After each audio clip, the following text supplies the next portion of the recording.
All right, welcome everybody. I am Björn Fahller. I'm here to talk to you about higher order functions for ordinary C++ developers. I work and live in Stockholm. I'm fairly active in the Stockholm and Sweden C++ user group. So if you're from Sweden and you're not active in a group, join one. If you're visiting Sweden, get in touch with one of the user groups so you can geek out with the locals. This talk came about for an embarrassing reason. I made this because I wrote a couple of higher order functions at work, and I was immediately accused of black magic and evil sorcery. And I felt that this was a little bit unfair. So I wanted to introduce my colleagues who obviously did not at that time know anything about higher order functions to dispel the magic and just say that, hey, this is a really cool technique, use it. It makes your programs better. So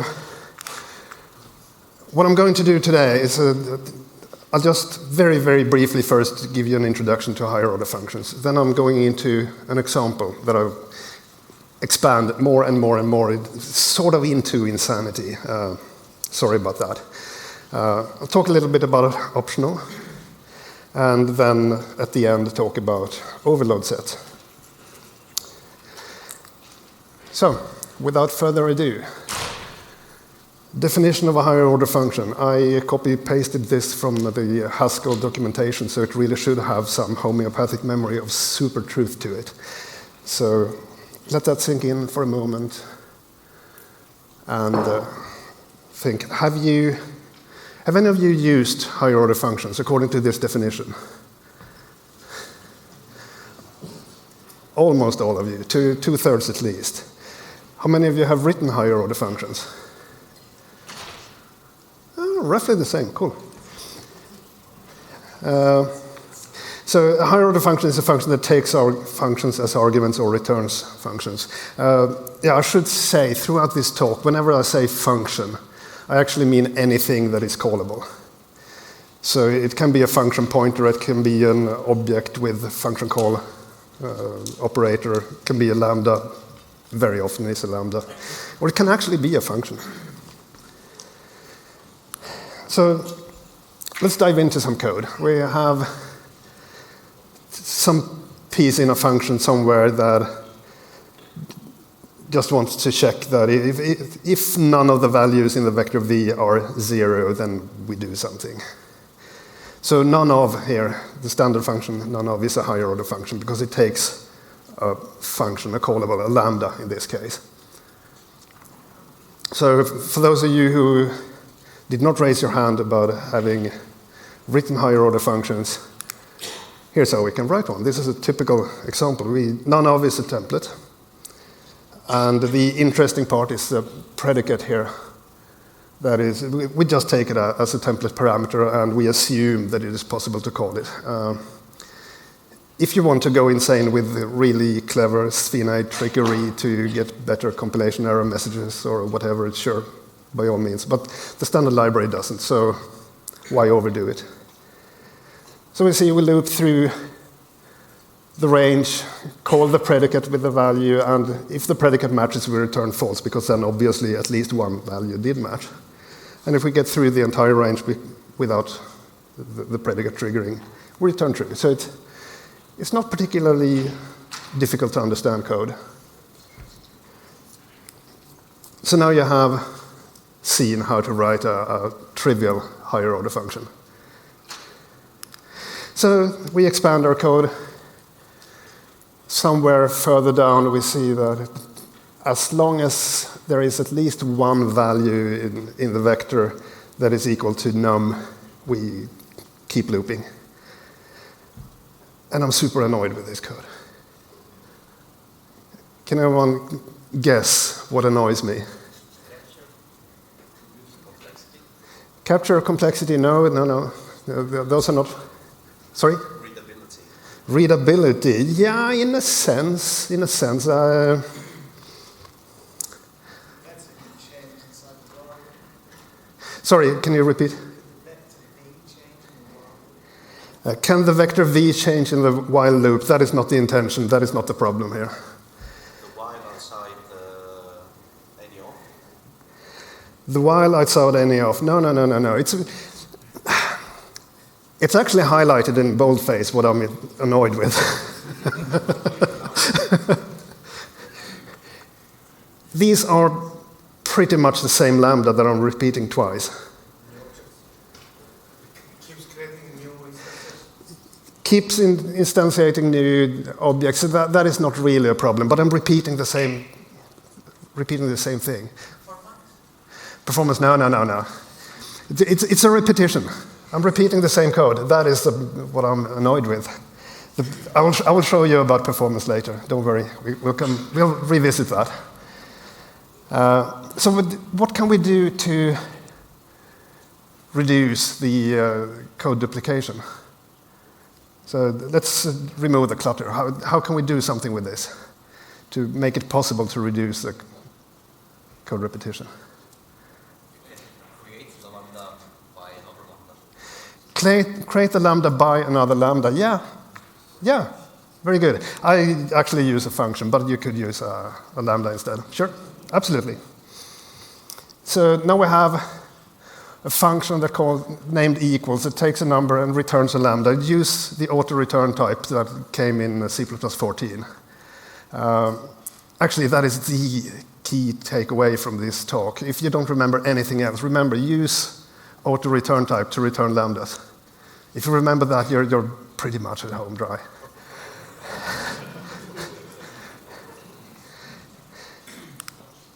So at this point, someone usually asks, what about std function? And std function is a little bit problematic because on one hand, you asked about performance, but std function does type erasure, which is great when you need that, but when you don't need that, you pay a lot for very little. So it works, sort of, for some definition of works. But when we make this more generic, so I change my equals now to be a template so it can check equality with any values of any types that are equality comparable. You note that I'm also using C++ 14 auto in the parameter list of the lambda. So the value I'm giving to equals does not have to be of the same type as what we get from calling the lambda. As long as they are equality comparable, it works, which is what we want, at least what I want in this context. And if we look at a template version that uses std function, this is no longer true because I cannot return a std function that accepts any type. So I have now forced std function to be callable with whatever I call it with. And in many cases, this is perfectly fine, but if one of them is a std string and one of them is a C string, a const char star, these are not equivalent. Because if I'm calling calling the version that uses std function with a std string, and I'm then calling the lambda that is returned with a const char star, I'm constructing a string temporary for every call that is expensive. And reversed, if I'm actually calling equals with a const char star and want to call it with a std string, I will get a compilation error because they're not convertible. So don't use std function like this. It's good for some things, but not for this. Yeah. So now we can go back to our code and write it like this instead. If none of the values in v equals 0, then blah, blah, while any of the values in v equals num, then. And I like that. I think it's more readable. I don't have to interpret the tokens in the lambda to understand what it does. It says what it does. It checks for equality. Names are good. Naming is an important thing. And you can quibble with your colleagues about what it should be named, and that is actually a good thing. Because when you do that, you're trying to agree on what does it do and how do we best explain that to future readers of the code. So, you know Matt Godbolt, right? Let's have a look at this performance thing.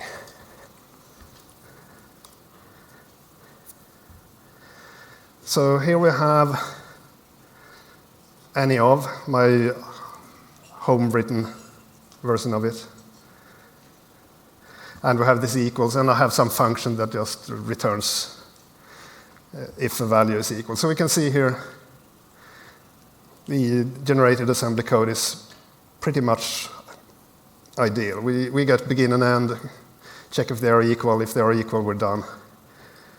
Get the value and compare against the argument. If they're equal, we're done. If they're not equal, add 4 because that's the size of int, and loop again. So this is pretty much ideal code. Let's use that function instead.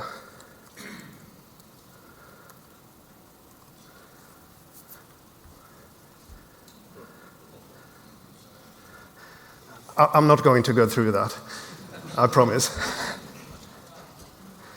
So I'm not here to bash the function, but use it when you need that functionality. Don't use it just because it's there. So performance is, in this case, a complete non-issue if you use the auto-return type, because the compiler sees through all of this. It just inlines everything. It becomes nothing. You cannot write better by hand.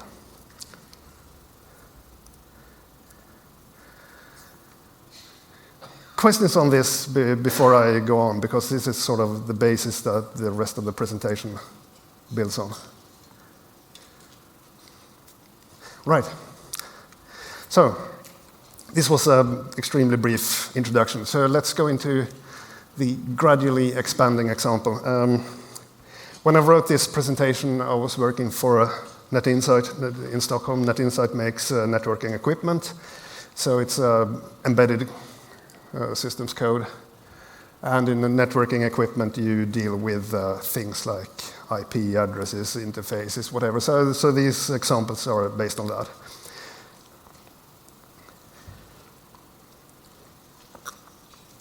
So I have a class IP address. I want to be able to create it from 4 bytes because that makes testing code so much easier. It's nothing you use for anything else. Have a constructor from a 32-bit in comparison operators. If you wonder why on earth I'm using a type for an IP address instead of just a 32-bit integer, you really should watch a number of talks, any of a number of talks about type safety, because this is a saver in many ways. I also want a net mask. A net mask is sort of an IP address, and I want to be able to do bit masking on an IP address and a net mask. So nothing strange there, but I'm setting the scene. So with this, I can write a higher order function, IP matches, that takes an address I want to check for and an optional net mask that defaults to being check all bit. So I'm using C++14 auto-return type to return a lambda. The lambda captures the parameters of the function by value. And what it does when called is to check if the address I'm searching for masked equals the address it's called with masked. And I can use this, well, yeah. If you're on Twitter, follow the Twitter account WalletFox. There comes these really nice cheat sheets about things to look out for.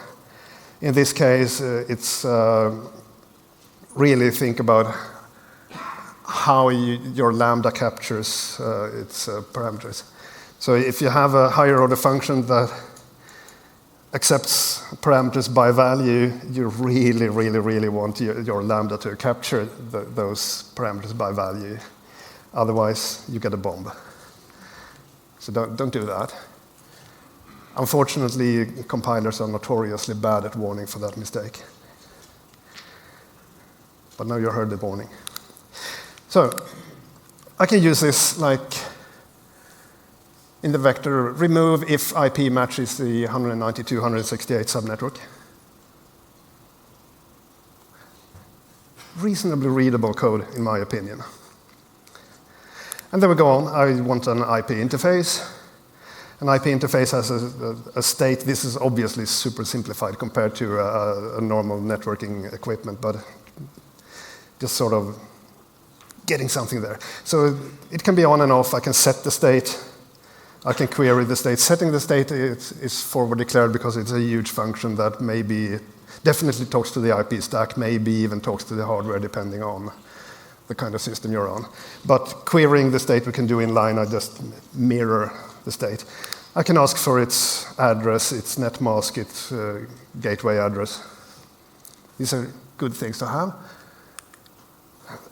But now comes the question, if I want to search for an IP interface that has a certain address, and I already have this IP matches higher order function, should I be able to use that one?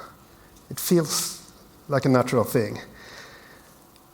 So how can I use IP matches with an IP interface? They are not the same thing. I definitely do not want the IP interface to inherit from an IP address. That is insane. So imagine that we have two functions, f1 and f2. f1 takes a y and returns a z, and f2 takes an x and returns a y.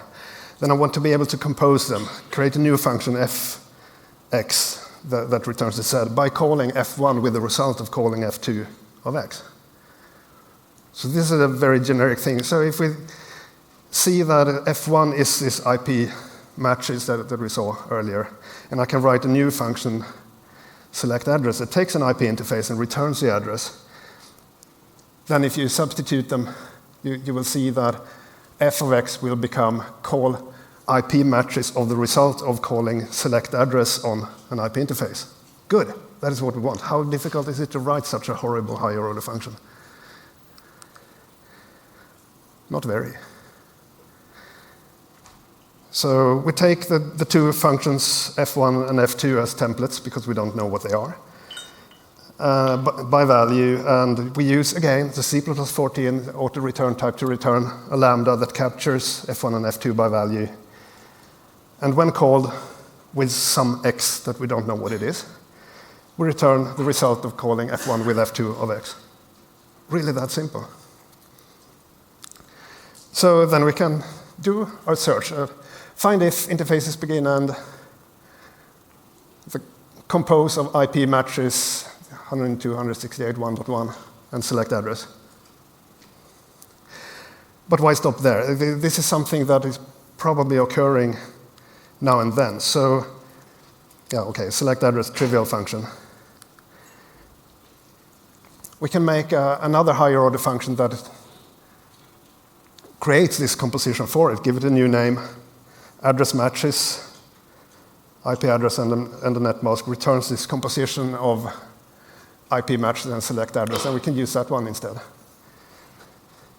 Find if interfaces begin and matches 192.168.1.1. Cool. So let's go on. Let's get a little bit more crazy here. We add some more functions, select gateway, select state. I should have had select mask. Oh, never mind. Doesn't change anything. So I want to check for several conditions. I want to check if, in this case, I can find an IP interface that matches the 192.168 subnetwork and is off. So then I need this when all thing. How do I write such a thing? It's getting more complicated now. So I want when all to work with any number of predicates, so I'm using a variadic template for it. So PS can be 1 to 0, actually, infinitely many predicates. And if you're not familiar with the return inside the lambda, it's a C++ 17-fold expression that just expands with logical and all the predicates. So I don't have to do any weird recursive construction or anything such. So with this, you get, when all called with, in this case, two predicates, it returns a lambda that when called, returns the result of logical AND of those two predicates. And address matches you've seen before. State is another composition. We already had equals. I showed it on the first few slides, and compose. So now I just need select state, but that is a trivial thing. You saw it. You just take a function that accepts an IP interface and returns the result of calling the .state member function. So there we have it. And now let's go completely bonkers. I don't actually recommend that you do this, but I have a purpose. There is reason for the madness. So, yeah, I want to... Was there a question? Okay. I want to loop over all the interfaces and say that if, for all interfaces where they match both the 192, 168 subnetwork and they are off, then I want to set the state on. So how do I make an if-then? Again, quite simple. I've overly complicated this because otherwise I wouldn't have anything to talk about. So again, a higher order function that takes the callables, the functions as template parameters. Use the auto return type to return lambda. And now I'm using perfect forwarding here because why not allow the action to consume a value if we want to? We can. Why forbid it?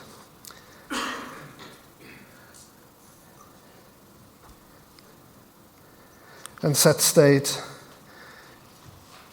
Well, you probably guessed that one already. It's a function that takes the state that we want to set, returns a lambda that, when called with an IP interface, calls the set state member function with the captured state.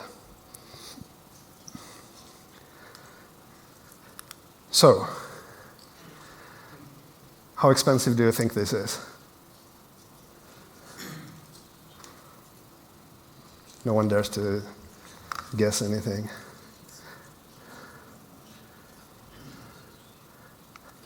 Okay, so here we have it. We have our equals function, an IP address, a net mask, the bit masking operator, IP matches function, the IP interface, select address, compose, select state, set state, address matches, state is, when all, if then. Okay, so then I have this crazy loop here.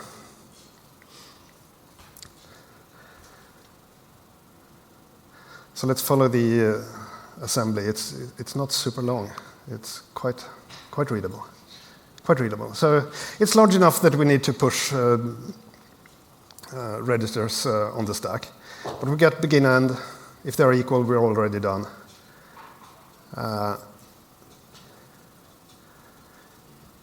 Then, let's see, where are we? I have the wrong eyeglasses on. Yeah, these are the parameters for address and mask.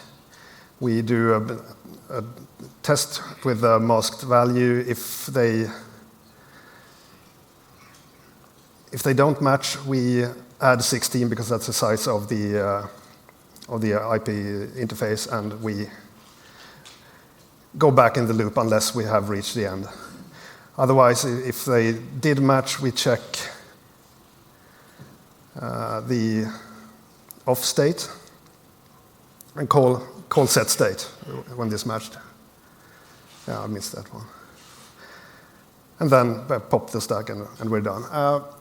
I don't think you can do better without the higher order functions. So it's not expensive, again. The compiler is super aggressive in inlining lambdas. So everything just disappears. Why set state was not inlined? Because the question was, why is set state not inlined? And that is because I have actually not defined it. I have only forward declared it. So it cannot inline it. It has no idea what it does.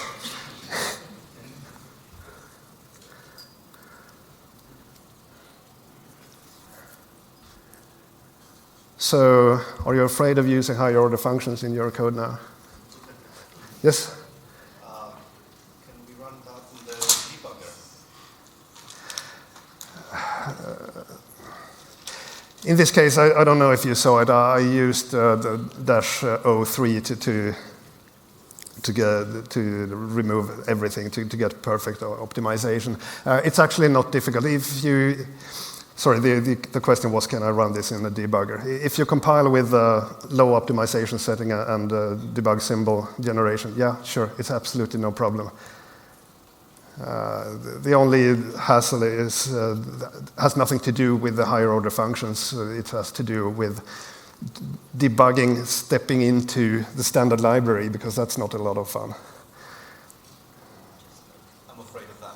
Yeah, you're afraid of debugging. Well, not debugging the standard library, but through the debugger ending up in the standard library. Yeah, but that would happen if you even if you didn't use higher order functions. So that is not a problem from there. Other questions? All right. So halfway through, and the clock pretty much agrees. Good. Sorry, I do have one remark in the code that you showed. Yeah. This case is a bit contrived, maybe, because it can very easily be replaced with a range-based 4 and a native if, I think. Is that right? The comment was that the example is contrived because it could use a range-based 4 and just inline the calls with the ifs, etc. Yes, absolutely, correct. But I just wanted to show that, to begin with, the composability of higher order functions. You don't have to repeat the same code again and again. And how well it matches with the standard library. And also, of course, to be able to show that this is essentially for free in terms of performance. But you're right, it is a contrived example. Okay, let's do a slight detour here. It's std optional. Std optional came to C++ fairly recently. So if you're not familiar with it, optional is a template that can hold a value of t or nothing at all. So if you have a function that returns, say, an optional int, it can either hold nothing or an int value. It became available in the standard library in C++17. There are several versions available in various open source libraries that goes at least back to C++11. It's super useful in lookup functions. For example, a routing function to follow the networking equipment theme.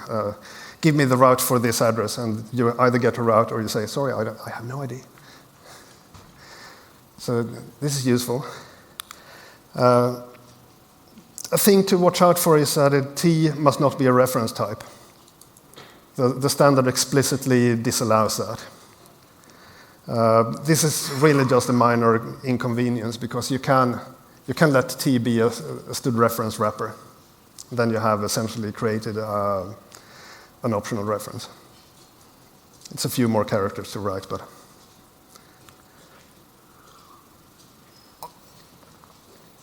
So the way we use this is I'm using a lookup function here. I'm looking for an IP interface that matches some predicate.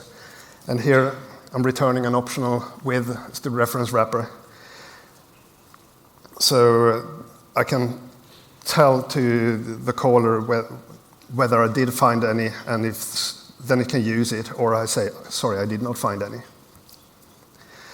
So returning std null opt is a way of saying, create an optional that does not have any value, and the curly is just calling the constructor for the optional. So I can use it like this. I have some function do stuff that, well, does stuff. So I'm calling lookup, get it in a variable named found, and I say, if it is found, then do something with found.value. So this is fairly neat, but it doesn't really match the theme of this talk about higher order functions and composing stuff. But I enter this young man, Simon Brand, Tartan Llama on all possible social networks. He has on his GitHub account a version of optional that works for C+11 and forward. And well, it actually does support references, but most importantly, it supports functional style extensions that I will very shortly go to. In fact, he's gone so far that he has proposed this for inclusion in the standard, so you can read this standards document if you want to. And this optional.tartanllama.xyz is his blog where he has written about this, so you can check it out if you're interested. So the way you use it, you include TL for Tartan Llama, TL/optional, and when I default construct one, it holds no value. When I assign something that is an L value, it binds the reference to it. I can say that V's value should now be equal to 4. That means I'm essentially assigning to I. Can create a new variable. When assigning now a V to another L value that is J, it changes what it's bound to. So the variable I has not changed because it's just that the optional has dropped. It doesn't care anymore. The optional V now is bound to J instead. And here comes a clever bit, the functional extensions. You can say, on a V, you can say dot and then. If V doesn't hold a value, this is no op. It doesn't do anything. But if V does hold a value, it calls this lambda in this case with the value. And then there are these or else, which vice versa then are called if V does not hold a value. And the or else can be like the one in the middle that just logs and doesn't do anything. Or it can be like the last one that returns another optional. So then this dot or else can actually fill in a value to make V hold something. And cooler than this, did you notice what happened? So earlier there were 3 separate statements. Now it's just one statement with and then dot or else. So what this essentially does is, if I have V, then do this. If I otherwise do this other thing, and for example the last one then, it introduces a value into V if it succeeds. That is super nice. So let's try to use this. So we had this example. I'm changing it slightly so that it returns a TL optional of IP interface reference. Return TL, null opt. And the rest of the function is as it was, but we don't want that. We want it to be like this instead. Look up in the interfaces when the address matches and then do stuff. I like this.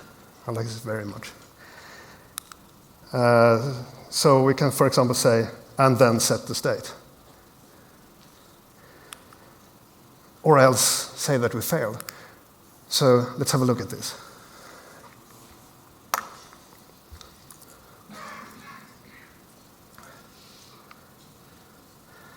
So everything is pretty much that you've seen before, except that I'm now including TL optional.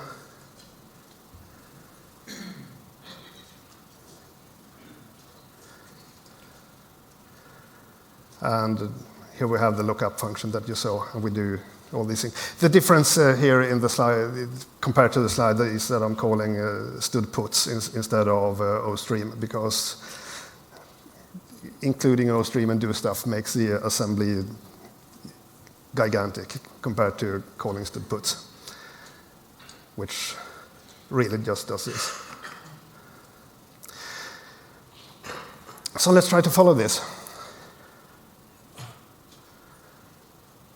Move the stack, get begin and end. If they're equal, we're done. Okay, same old, same old.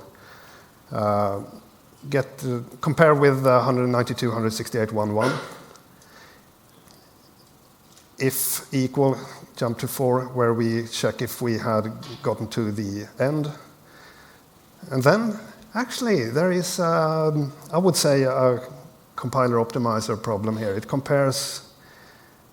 First checks if it's at the end, and then if it's not, then it checks if they are null. They cannot possibly be null here. So we have a small problem here. But we then call, if this works and we pass this, then we call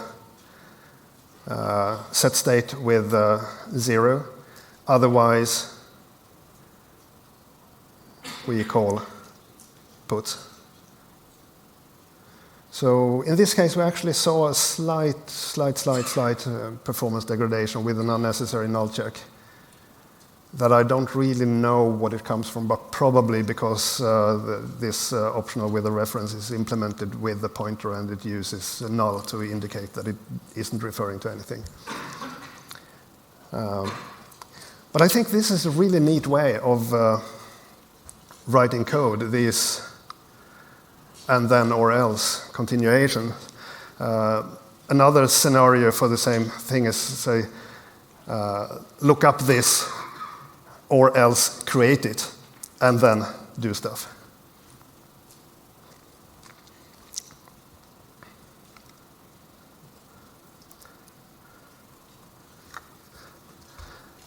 Questions about monadic optional?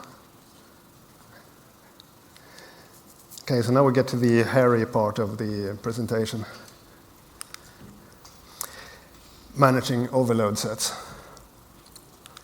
So we have this, that you've seen it before, and I just want to get all the IP addresses from all IP interfaces. And that is fine and dandy. Just call transform with begin end and the back inserter to a vector and this select address function, and this works. But then we suddenly need to have customers, and customers have a street address, and I have a function select address. Bummer. This is a problem. This is what MSVC says when I try to compile this. Stud transform, no matching overloaded function found. Could not deduce template argument fn1. That is not very helpful. Let's see what Clang says. Everybody knows that Clang has really, really good error messages. No matching function for to transform, couldn't infer template argument, unary operation. Candidate function template not viable requires. Okay, complete utter nonsense. Can you guess what the problem is? Why this doesn't compile anymore? We have two select address, and when we call stud transform, it doesn't know which. It needs to know the types that a select address is called with to know which to select. And that is not visible in the call to stud transform. It's visible inside stud transform, but then it's too late. So the compiler just gives up and says, hey, sorry, select address, I don't know what you mean. So how do we get around this? How do we fix this?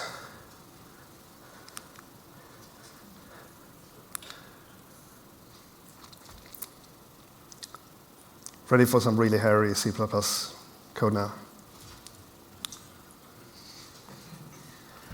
I have honestly not had this problem in a real code. because these are they are different domains. They don't clash. So I had to come up with a slightly contrived example to be able to show it. But let's assume, just for the sake of argument, that an IP interface can actually have a customer attached to it somehow.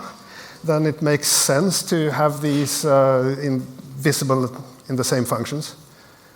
How do I do this then? Namespaces, no, doesn't help. I can, okay, so I can wrap it in a lambda. Yes. Static cast, yeah, oh. You are an evil person.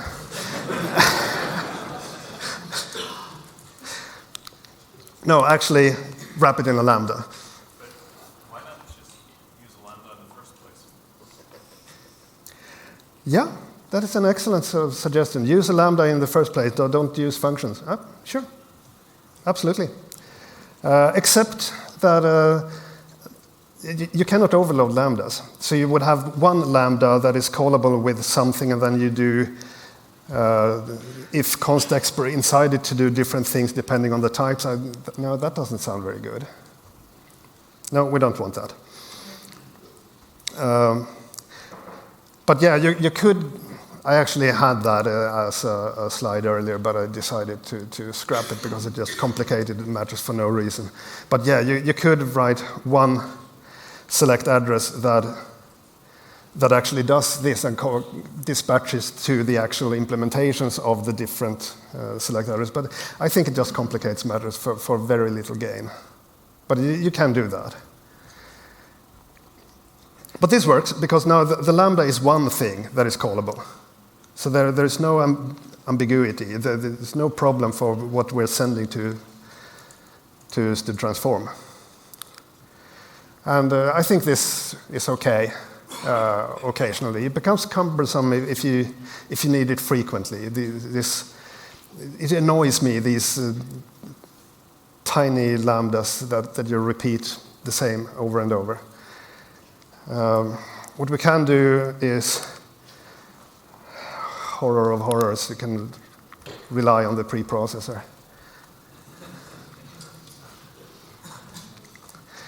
So I have a macro lift that takes a name that is an overload set and just creates this lambda that calls it. I really don't like the preprocessor, but compared to the alternatives, I think I dislike this one the least. Select address functions are basically the same. Just So, sorry, what was the question? the select address functions are basically the same. If you wrap it in a generic lambda and call that lambda select address, you're done. Since the select address functions are essentially the same, I can wrap those in one lambda. Yeah, I can do that. But that is not always the case, though, that they are essentially the same. Sorry? I mean, it's not a generic addresses function, so you're working on IPIFs. So you could just say, inside the lambda return v.adder, right? I could, inside the lambda, say return v.adder. Yeah, absolutely. Yeah, I could. And that is fine. I have absolutely no problem with that. I just want the only reason I showed this was just to say that when you want to send an overload set into a higher order function, then you have a bit of a bother, and you have to do something about it. So the good thing with this is it's easy to use, but preprocessor. Oh. Provide maybe template parameter to select address explicitly. Could I make, okay, so that is an interesting. Yeah, but actually I could in this case. The question is, could I use template parameters on select address? Yes, I could. I could make forward declare a generic select address of T, and then I can do specializations on it for IP address, for IP interface and for customer. And then I can, at the call site, here disambiguate by saying select address brackets IP interface. That would work. There are many ways to solve this. All of them are a little bit icky. I'm sorry. I don't have anything to improve on that, really. There are techniques you can use. But let's have a look at what happens when we use this. The last example here. So I have this. I have cunningly disabled these street address things, so everything compiles and is fine. But if I enable this, then bummer. Could not infer template argument F2. No, yeah, that is a problem. So here I'm using a simplified example with find if and the composition. But if I use this lift macro here for select address,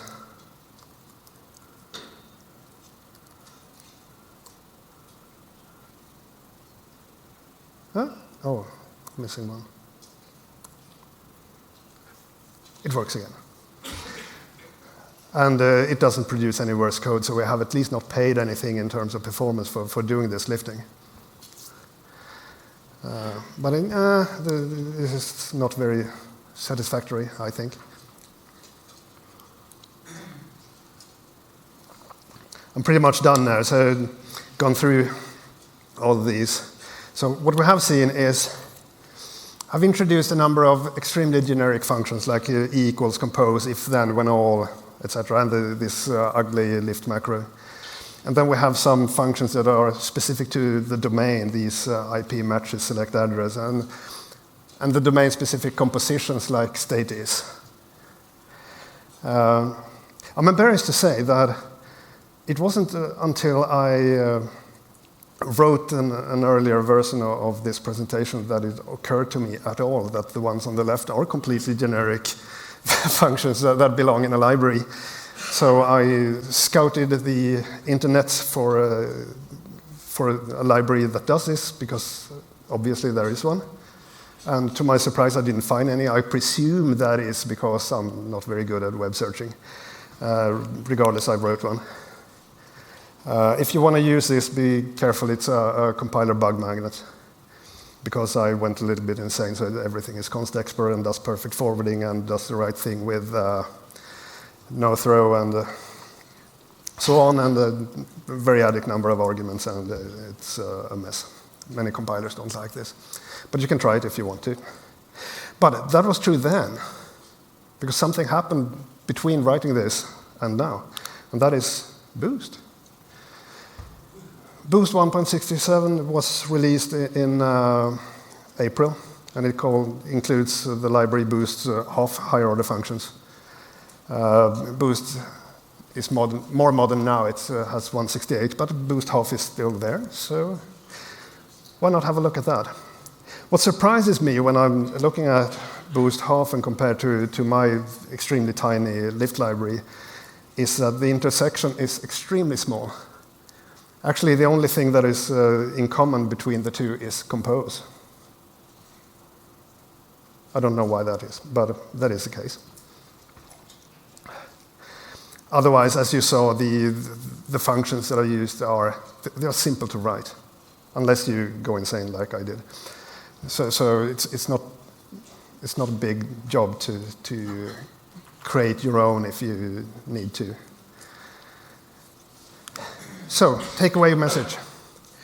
Write functions that use auto-return type. How many times have I said that today?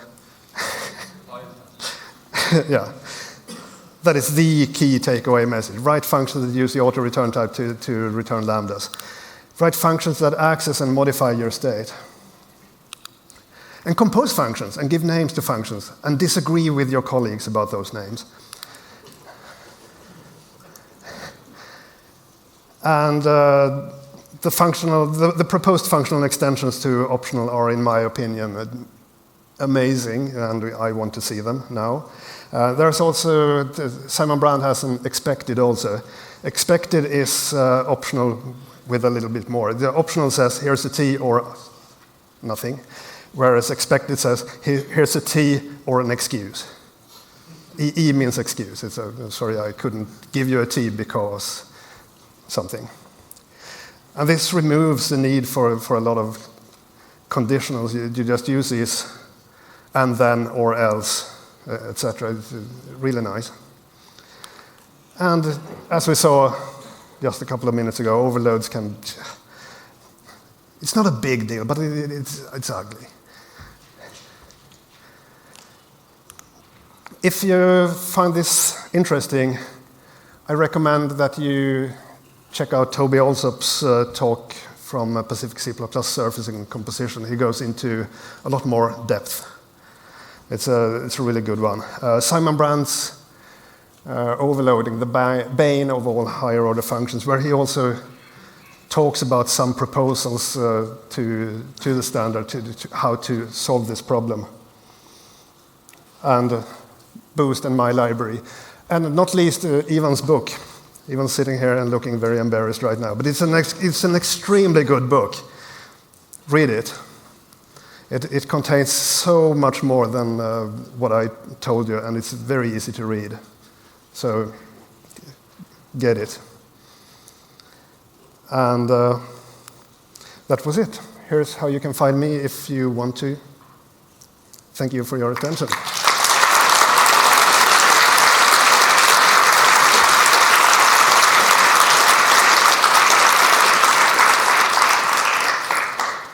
Seven minutes for questions.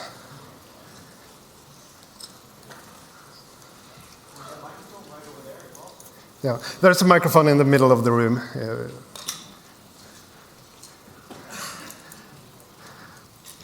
Okay, if there are no questions, then by all means go out and grab a cup of coffee. Thank you again.